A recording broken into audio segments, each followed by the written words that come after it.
할렐루야, 반갑습니다. 지리산 TV 정국성 목사입니다.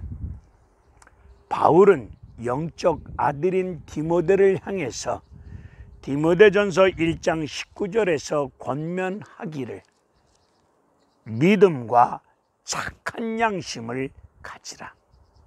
어떤 이들은 이 양심을 버렸고 믿음에 관하여서는 이미 파선하였느니라 말씀하면서 믿음과 착한 양심을 가지고 복음 사역을 감당할 것을 권면하고 계십니다. 이 악한 시대 앞에서 삶을 살아가고 계시는 모든 분들이 나의 죄를 위하여 피 흘려주신 예수 그리스도를 향한 온전한 믿음과 예수님 마음을 품고 하나님 말씀을 쫓아 성령의 역사심을 쫓아 착한 양심을 가지고 깨끗한 삶을 살아가셔야 될 줄로 믿습니다. 오늘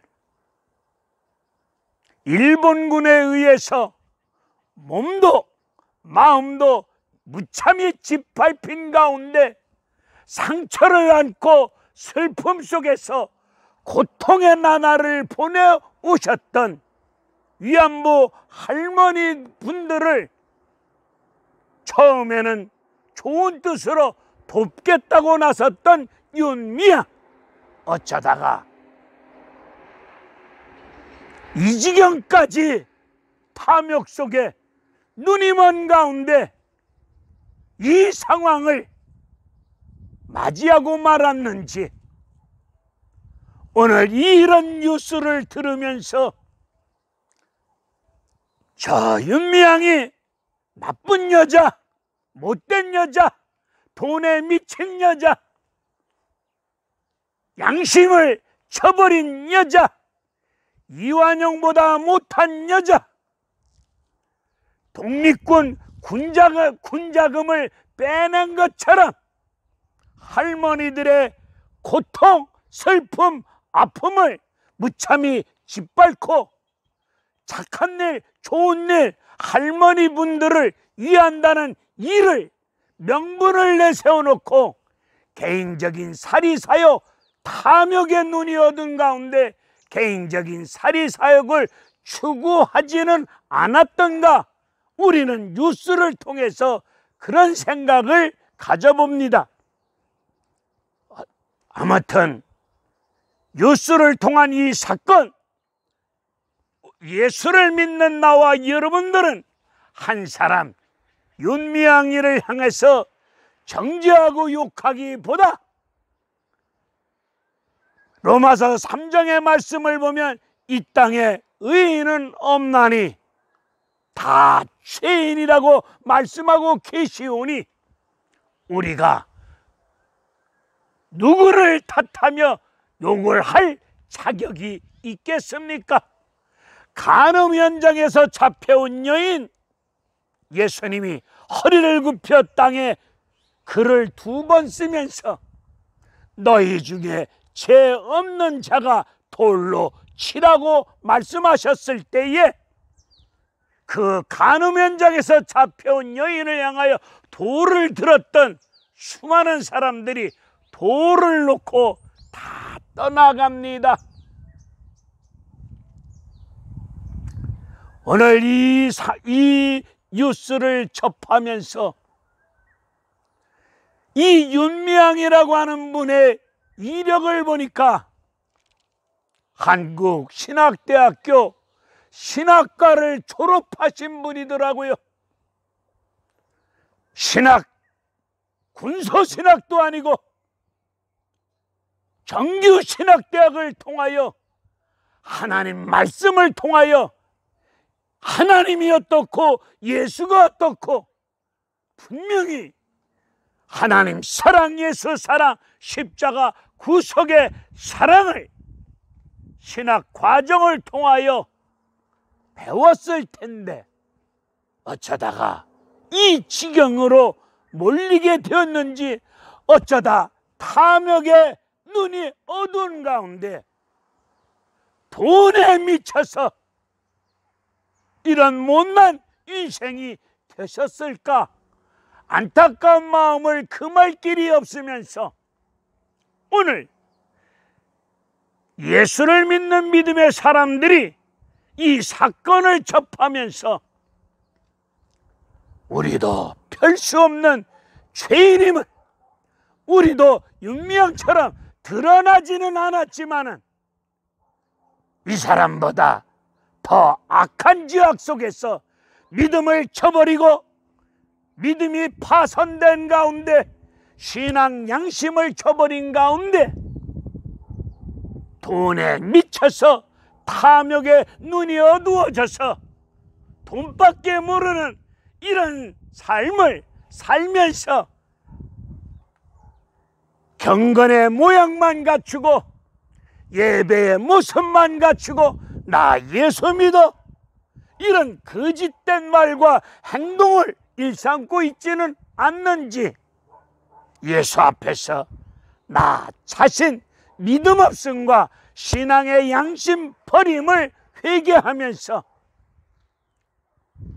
믿음을 저버리지 아니하고 착한 양심을 가지고 믿음의 삶을 살아야겠노라고 다시 한번 다짐하고 기도할 수 있는 그런 신앙의 시간이 되셨으면 합니다.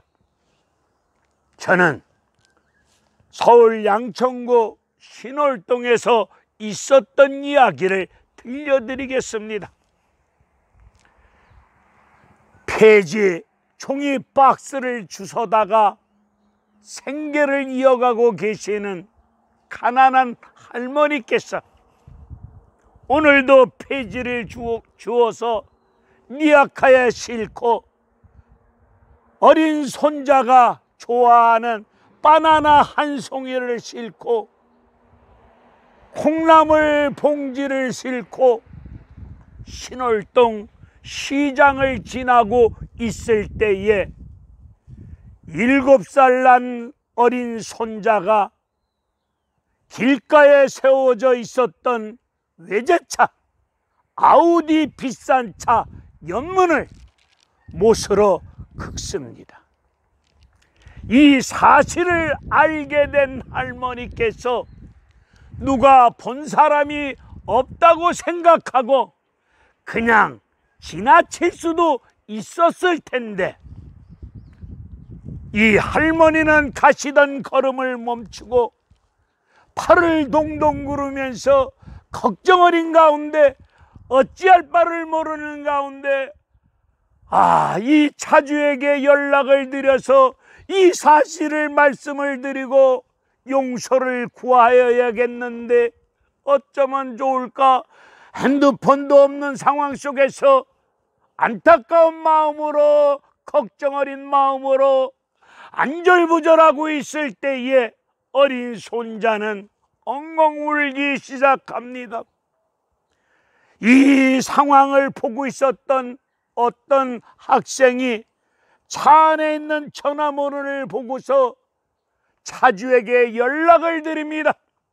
그리고 그 학생이 할머니를 대신하여 있었던 상황을 자초지정을 말씀을 드립니다. 차주가 왔습니다. 나 같으면 눈을 부릅뜨고 혈기를 내면서 할머니에게 윽박을 지르면서 할머니 이 차가 얼마짜린데 이렇게 긁습니까? 손자를 긁도록 왜 관리를 못하셨습니까? 할머니에게 책임을 물어가면서 어찌할 겁니까? 할머니 차 곤쳐 이게 돈이 얼마짜리인데 이런저런 헛소리 들이대면서 떠들 것 같았었는데 이 차주 되신 분이 할머니에게 허리를 굽혀 머리를 숙여 정중하게 용서를 구합니다. 할머니, 제가 잘못했습니다. 차를 주차장에 받쳐야 될 텐데 제가 잘못함으로 인하여 주차장에 차를 주차하지 못하고 시장 길가에 세워놓음으로 인하여서 할머니 통행에 불편을 드리게 된 점을 용서를 구합니다.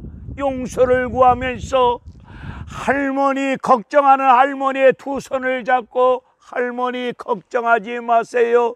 이 차는 제가 알아서 고치겠으니 아무 걱정하지 마세요.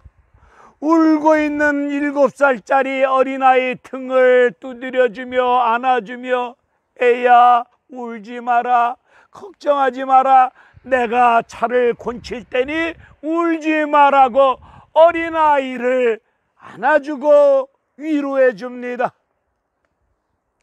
이 모습을 들으면서 신앙의 양심을 버리지 아니하는 차주와 신앙의 양심을 버리지 아니한 할머니이심을 깨달아 보았습니다.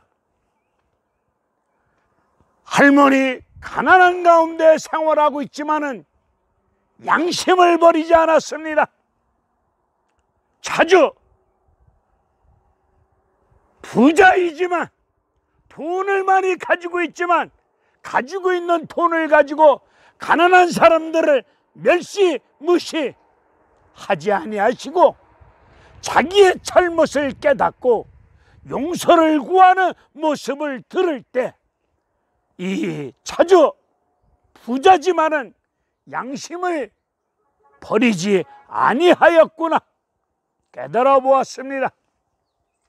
오늘 가난하게 살던 부자로 살던 나의 죄를 위하여 피 흘려 주신 예수 그리스도를 향한 온전한 믿음과 하나님 말씀이 가르쳐 주시는 양심을 가지고 하나님의 거룩한 형상을 따라 지음받은 그리스도의 피로 다시금 거듭난 심령을 가지고 깨끗한 양심을 가지고 이 시대 앞에서 깨끗한 양심을 가지고 정직하게 진실되게 바르게 아름답게 사심으로 하나님께 영광 돌릴 수 있는 저와 여러분들이 되셔야 될 줄로 믿습니다. 할렐루야, 감사합니다.